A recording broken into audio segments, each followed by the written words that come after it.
लोगों को दिक्कत ना हो, बस इतना ध्यान दीजिएगा। कुछ लोग अपने साइड में आ जाइए, कुछ लोग बाएं साइड में आ जाइए। इतना ध्यान दीजिएगा कि आप यातायात को कोई प्रॉब्लम ना हो।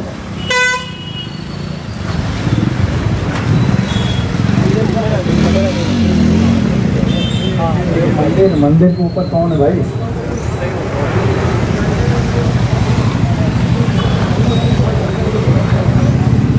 आप सारे लोग स्कैटर्ड हो जाइए, हम बात नहीं करने वाले हैं। कुठली समस्या असली तर त्याला दोन टाईपचे आपल्याला सोल्युशन करावं लागतं। एक इज शॉर्ट टर्म, दुसरा आहे लॉंग टर्म। आता डीपीआर जो आहे अख्ख्या वाघोलीचा आणि 23 गावांचा जो डीपीआर झालाय ते जे साहेब सांगत होते ते एमजीपीने तांत्रिक मान्यता देऊन मंत्रालयामध्ये प्रशासकीय मान्यतेसाठी, आता त्यापर्यंत जे हेलो, तो ये लोकलाइज प्रॉब्लम जो पीएमआरडीए ने गांव देने के बाद आए थे, इसमें 4-5 प्रॉब्लम थे साहब। एक था कालुवाई नगर का प्रॉब्लम था, दूसरा था सवाना, तीसरा था आईवी स्टेट, चौथा था फुलमड़ा। इसमें के हमने 3 ये किए, सॉल्व किए। अभी ये जो लोकलाइज प्रॉब्लम सॉल्व करने के इधर पे ग्राम पंचायत ने लाइन डाला हुआ था, जो कि बीच में 300 मीटर लैंड ओनर के प्रॉब्लम की वजह से, हरगुड़ी साहब की वजह से था। उन्होंने अभी अपने को परमिशन दिया है। अब स्ट्रॉन्ग वाटर और ड्रेनेज जब मिक्स होता है तो उसका वॉल्यूम सब बहुत हो जाता है, उतना तो क्या अपन डाल नहीं सकते लाइन, तो ये दोनों चीजें अपने को अलग करना पड़ता है।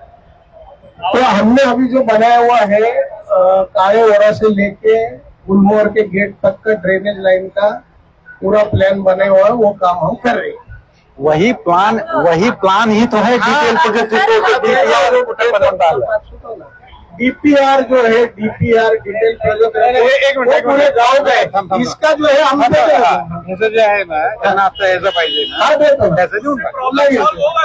100% प्रॉब्लम सॉल्व होगा, 100% इसकी वजह से बनाया ना, वो लेवल सर्वे लेके बनाया है, वो मिल जाएगा। ये एक मिनट सोल्यूशन हो रहा है। ये जो होटलिका का पानी रोड पे आ रहा है, सीवर का पानी, गंदा पानी, जिसकी वजह से बीमारियां फैल रही है बच्चों को, आना जाना मुश्किल है। इनका इमीडिएट सोल्यूशन क्या हो रहा है? इसका सोल्यूशन निकलवाया, वही तो वही बताइएगा। ऐका हमें 15 साल नहीं चाहिए, हमें आज चाहिए। नहीं सर, हमको 15 साल 15 महीने 15 दिन नहीं चाहिए सर। चलेगा बाहर बघा लोकांमध्ये राग आहे नाही का? बरोबर नाही, आता तो सांगून गेले डीपीआर अप्रूव्ह झाला, पण डीपीआर पूर्णपणे अप्रूव्ह झाला नाहीये।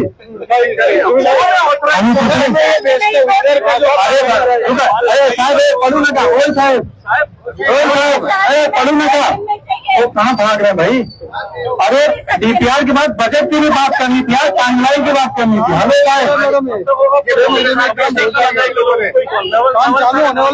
Please follow, like, share, comment and subscribe the Samyak Kranti channel. Thank you. बिना जिम्मेदारी के, अगर घर का मालिक भी है, मैं फिर से स्पष्ट बोलना चाह रहा हूँ, पीएमजीओ पीएमआरडीओ हम लोग प्रतिनिधि क्यों चुनते हैं कि अगर उसको कोई प्रॉब्लम है तो वो पास पुरावा किया जाए, उसका फॉलो किया जाए, फॉलो करके वो प्रॉब्लम को सॉल्व किया जाए। लेकिन अगर हमारी प्रॉब्लम सॉल्व भी नहीं हो रही है तो हम कैसे मान लें कि हमारे लोग प्रतिनिधि हैं? कहीं पे कोई भी टेक्निकल एस्पेक्ट है तो आप बताइए। ये नगर हाईवे है, नगर हाईवे की कैपेसिटी कितनी है? 70,000 व्हीकल इस पे जा सकते हैं। इस समय कितने व्हीकल जाते हैं? 2 लाख से ज़्यादा। सर्विस रोड है नहीं तो लोग मर रहे हैं, क्यों? क्योंकि कंजेशन ज़्यादा है। आप सोचो किसी लॉजिक से अप्रूव किया गया होगा ना कि 80,000 ये 70,000 व्हीकल चल सकते हैं, ऐसे तो अप्रूव नहीं किया गया। उसी के लिए होता है कि अगर हाईवे पर रोड लोड ज़्यादा है तो उसके लिए बाईपास रास्ता बनता है, डीपी रास्ता बनता है।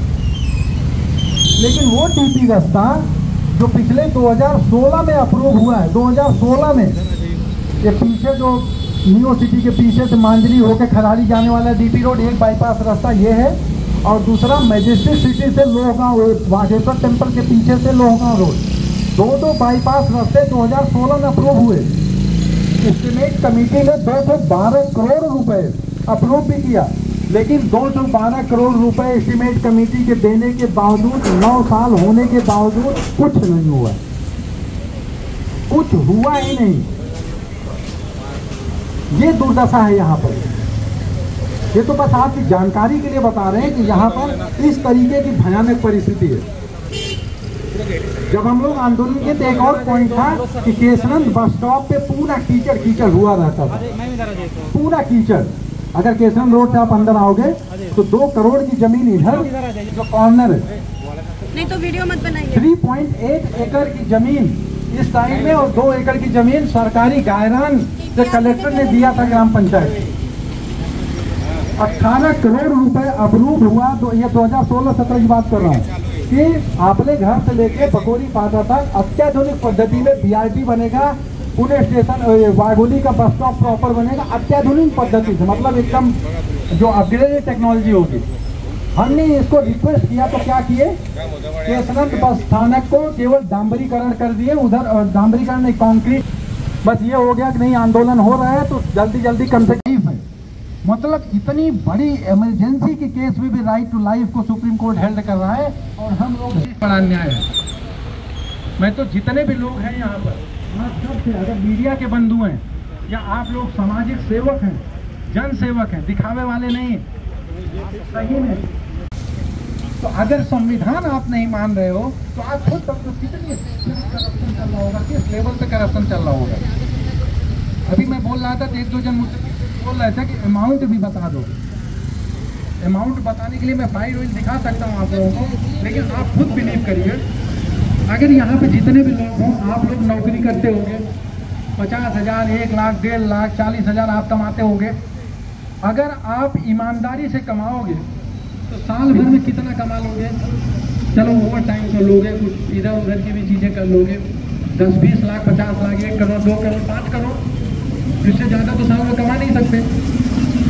तो एक PMC का कनिष्ठ अधिकारी, म्हणजे एकदम छोटा अधिकारी, क्लर्क लेवल का, उसकी वाइफ अगर डायमंड का हार पानी हुई है और 12 करोड़ 10 करोड़ रुपए उसके घर में मिल रहा है, इस पे क्वेश्चन नहीं उठेगा।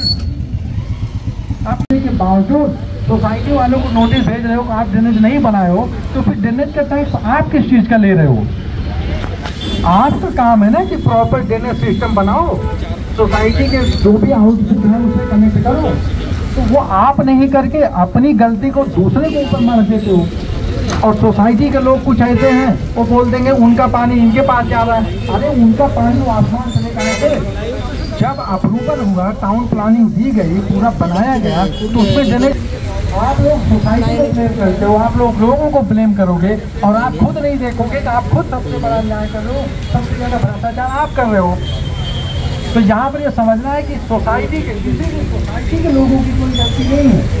वो तो बेचारे सारे लोग, बता रहा हूँ, हजारों करोड़, अभी सारा हिसाब भी दिया कि पिछले 20 साल में 50,000 करोड़ रुपए direct tax, indirect tax, property tax, stamp duty, registration, अलग अलग टैक्स के माध्यम से 50,000 करोड़ रुपए पे करने के बावजूद अगर हम इस तरीके से जी रहे हैं तो भ्रष्टाचार नहीं तो और क्या है? आप लोग से मेरी गुजारिश है कि इस प्रॉब्लम को आप जन जन तक पहुंचाइए, लोगों तक ये बताइए कि यहाँ पर लोगों को गुमराह किया जा रहा है, एक्चुअल में यहाँ पर सलूशन नहीं है। और जब तक सलूशन नहीं मिल जाता है तब तक भी मुआवजे के द्वारा ये आंदोलन जारी रहेगा। तो आप सब लोग देख रहे हो, आप सब लोग इसके साक्षी हो कि जहाँ पर संविधान की अवहेलना हो, मानवाधिकार की अवहेलना हो। मानवाधिकार क्या बोलता है? ह्यूमन राइट्स किस लिए बनाया गया था? ह्यूमन राइट्स जहाँ पर आदमी के लिए रोटी, कपड़ा, मकान जैसे सिचुएशन ना हो और उसके ऊपर इस तरीके से अन्याय होता हो, उसके लिए ह्यूमन राइट्स है। तो आप मानवाधिकारों का उल्लंघन करोगे, संविधान का उल्लंघन करोगे,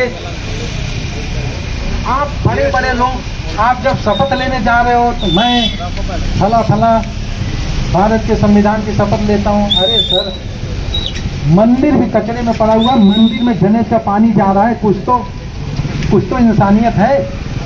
हम बोलते हैं इंसान तो छोड़ो, ड्रेनेज का पानी मंदिर में जा रहा है। और फिर भी यहाँ पर जब पूछा जा रहा है कि सर डीपीआर तो दे दो, डीपीआर कब होगा वो तो आगे की बात है, डीपीआर दे दीजिए कि हाँ ये ड्रेनेज का काम हो जाएगा। नहीं, डीपीआर ही अप्रूव नहीं है। इतनी बड़ी दुर्दशा पूरे वाघोली नहीं, पूरे विश्व में नहीं मिलेगी।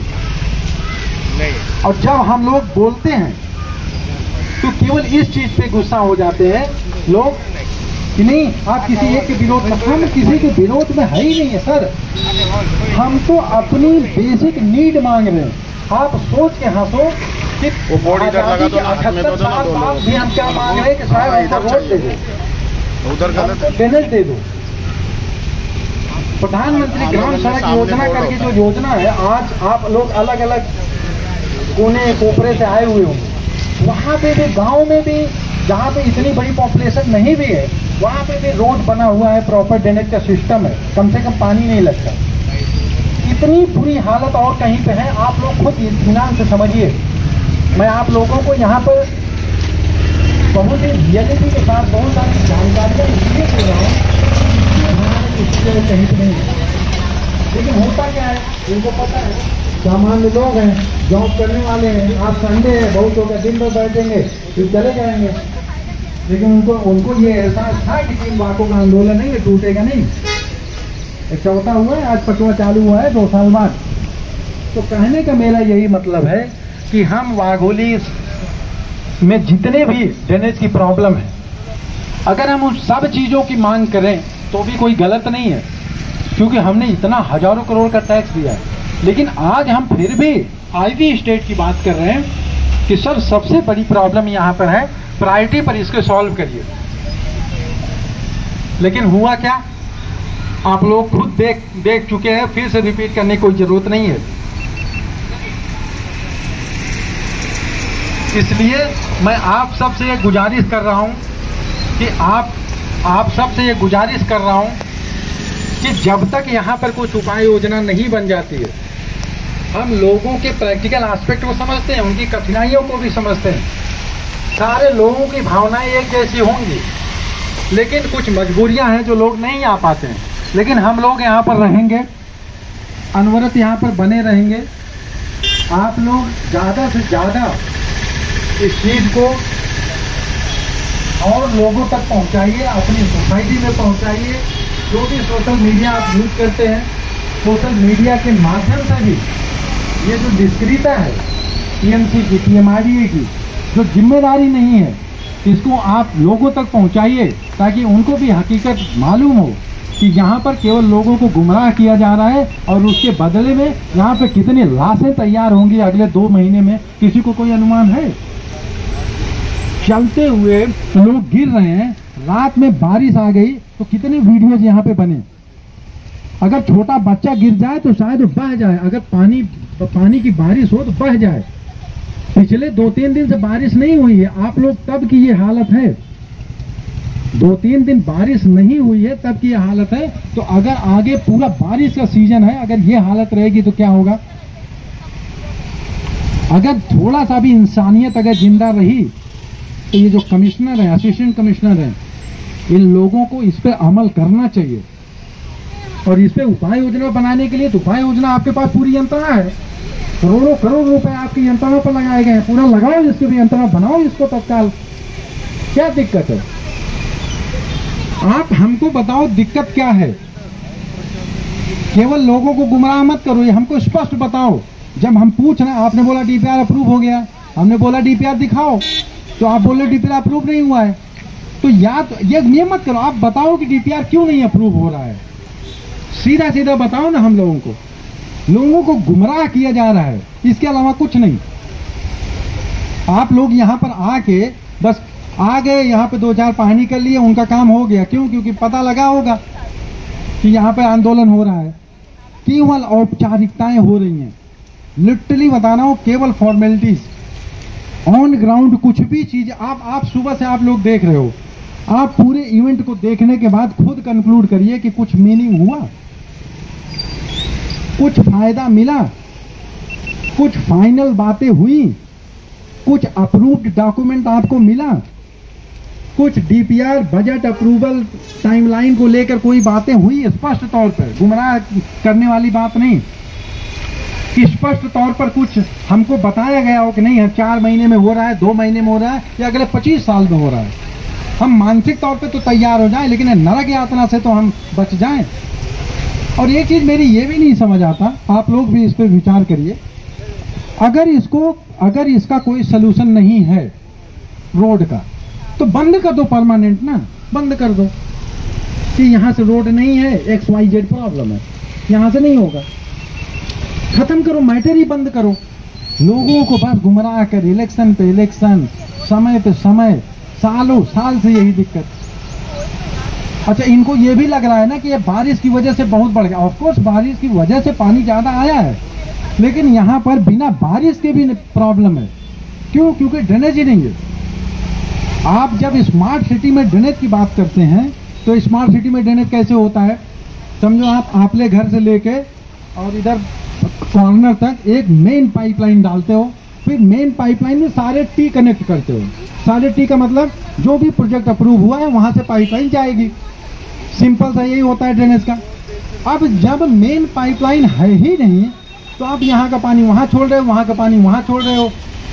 राजनीति भी करने वाले लोग इसमें आ जाते हैं, उनके दरवाजे का पानी उनके दरवाजे पे छोड़ देंगे।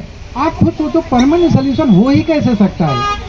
जब आप एक मेन पाइपलाइन कहीं नदी में या नाले में छोड़ोगे, तभी तो हर जगह से टी कनेक्ट करोगे।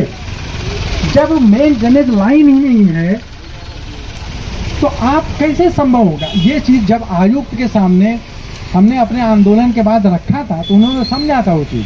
तो उन्होंने बोला था कि स्मार्ट सिटी में जो डेवलपमेंट होता है ड्रेनेज का, उसके तौर पे हम डेवलपमेंट करेंगे।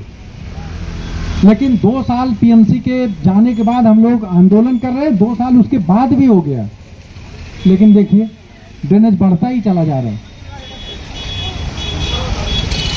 दुर्भाग्य इस चीज का है, दुख इस चीज का है कि सलूशन न देना वो अलग की बात है। आप लोग सलूशन न देने के लिए सक्षम हैं या असक्षम हैं, या पैसा नहीं है, कुछ भी है, आप ईमानदारी से लोगों को बता भी नहीं रहे हो कि हाँ भाई ये प्रॉब्लम सॉल्व नहीं होगा, इसमें 50 प्रॉब्लम है।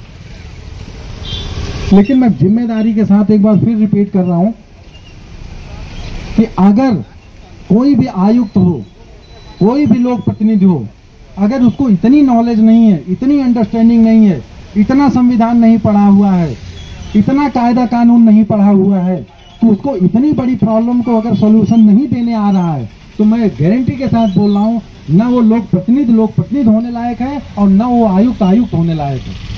चाहे वो पीएमसी का आयुक्त हो, चाहे वो पीएमआरडीए का आयुक्त हो। लोगों की प्रॉब्लम को सॉल्यूशन देना इनका काम है, और जो अपना काम ही ना कर पाए, फिर वो किस चीज का अधिकारी है? मैं आप लोगों से यही रिक्वेस्ट करूंगा कि आप लोग इस आंदोलन को ज्यादा से ज्यादा लोगों तक पहुंचाइए और उनको हकीकत से रूबरू कराइए। उनको ये बताइए कि ये प्रॉब्लम, ये विकट है, और ये प्रॉब्लम तब तक चलती रहेगी जब तक हम सब लोग खुद जागरूक नहीं हो जाएंगे। हम सारे लोग यहाँ पर जब तक नहीं आके जिम्मेदार लोगों तक अपनी आवाज पहुंचाएंगे, तब तक यही प्रॉब्लम चालू रहेगी। और इसमें आप 10, 20, 50, 100, 500 लोगों का दोष नहीं है, आप पूरे फेडरेशन का दोष नहीं है। पीएमसी के लोग आते हैं तो पीएम सोसाइटीज को नोटिस दे देते हैं कि आपका यहाँ पे ड्रेनेज का पाइप आ रही है, ड्रेनेज यहाँ पे छूट रहा है। मैं पूछना चाहता हूँ, प्रॉपर्टी टैक्स की नोटिस आती है, प्रॉपर्टी टैक्स में 14 कंपोनेंट होते हैं, उसमें सफाई कर अलग होता है, सफाई कर के साथ साथ उसमें जल निशारण कर और मल निशारण कर होता है। सफाई कर को हम देने गार्बेज के तौर पे दे रहे हैं, वो भी फोकट में ही दे रहे हैं, क्योंकि गार्बेज तो हम लोग प्राइवेट गाड़ी उठा रहे हैं, उसका पैसा अलग से दे रहे हैं सोसाइटी के लोग। लेकिन ये जो जल निशारण, मल निशारण जो कर ले रहे हो, जो ड्रेनेज का टैक्स ले रहे हो, ये किस लिए ले रहे हो? अगर आपको पीएमसी का प्रॉपर्टी टैक्स की नोटिस भेजने के बावजूद सोसाइटी वालों को नोटिस भेज रहे हो कि आप ड्रेनेज नहीं बनाए हो, तो फिर ड्रेनेज का टैक्स आप किस चीज का ले रहे हो? आपका काम है ना कि प्रॉपर ड्रेनेज सिस्टम बनाओ, सोसाइटी के जो भी आउटपुट है उसे कनेक्ट करो। तो वो आप नहीं करके अपनी गलती को दूसरे को ऊपर मार देते हो। और सोसाइटी के लोग कुछ ऐसे हैं, वो बोल देंगे उनका पानी इनके पास जा रहा है। अरे उनका पानी वो आसमान से लेकर आए थे। जब अप्रूवल हुआ, टाउन प्लानिंग दी गई, पूरा बनाया गया, तो उसमें ड्रेनेज भी इंक्लूडेड था। तो जब ड्रेनेज इंक्लूडेड था तो फिर ड्रेनेज का टैक्स आप ले रहे हो, तो ड्रेनेज का काम कौन करेगा? आप लोग सोसाइटी को ब्लेम करते हो, आप लोग लोगों को ब्लेम करोगे, और आप खुद नहीं देखोगे कि आप खुद सबसे बड़ा अन्याय कर रहे हो, सबसे ज्यादा भ्रष्टाचार आप कर रहे हो। तो यहाँ पर ये समझना है कि सोसाइटी के, किसी भी सोसाइटी के लोगों की कोई गलती नहीं है। वो तो बेचारे सारे लोग, बता रहा हूँ, हजारों करोड़, अभी सारा हिसाब भी दिया आपको कि पिछले 20 साल में 50,000 करोड़ रुपए direct tax, indirect tax, property tax, stamp duty, registration, अलग अलग टैक्स के माध्यम से 50,000 करोड़ रुपए पे करने के बावजूद अगर हम इस तरीके से जी रहे हैं तो भ्रष्टाचार नहीं तो और क्या है? आप लोग से मेरी गुजारिश है कि इस प्रॉब्लम को आप जन जन तक पहुंचाइए, लोगों तक ये बताइए कि यहाँ पर लोगों को गुमराह किया जा रहा है, एक्चुअल में यहाँ पर सलूशन नहीं है। और जब तक सलूशन नहीं मिल जाता है तब तक टीम वाकों के द्वारा ये आंदोलन जारी रहेगा।